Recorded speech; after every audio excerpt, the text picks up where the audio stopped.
Namaste all. Welcome to my channel, Vintage వంటలు. ముందుగా మనకి కావలసిన పదార్థాలు.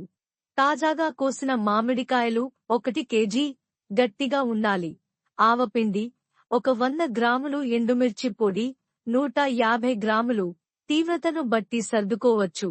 మెంతులు 2 టేబుల్ స్పూన్లు, వేపి పొడిగా పేసి పెట్టుకోవాలి.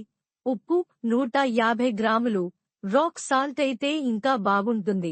నువ్వుల నూనె 250 మిల్లీలీటర్లు, గనుగ నూనె అయితే శ్రేష్టం.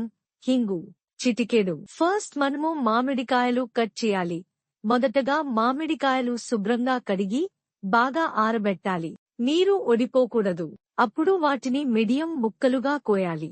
ముక్కలపై గింజలు ఉండేలా చూసుకోవాలి. నెక్స్ట్ మసాలా కలపడం. ఒక పెద్ద తగ్గు గిన్నెలో కోసిన మామిడికాయ ముక్కలు వేసి, ఆవపిండి, మిరపపొడి, మెంతుల పొడి, ఉప్పు వేసి బాగా కలపాలి. నెక్స్ట్ నూనె వేయడం. ఇప్పుడు నూనెను చిన్న మంటపై కాస్త వేడి చేసి, పూర్తిగా చల్లారిన తరువాత మామిడికాయ మిశ్రమంలో వేసుకోవాలి. చివరగా హింగు జత చేయాలి. ఆ తర్వాత నిల్వ ఉంచడం. ఇప్పుడు ఈ మిశ్రమాన్ని ఎయిర్ టైట్ బారానా లేదా గ్లాస్ బాటిల్లో వేసి 3 రోజుల పాటు రోజూ ఒక్కసారి కలపాలి. 3వ రోజు నూనె పూర్తిగా పైకి రావాలి. అప్పుడు మన ఆవకాయ సిద్ధం. చాలా సింపుల్. అన్నంలో ఆవకాయ, పెరుగన్నంలో ఆవకాయ. దానికి మించిన రుచి లేదండి.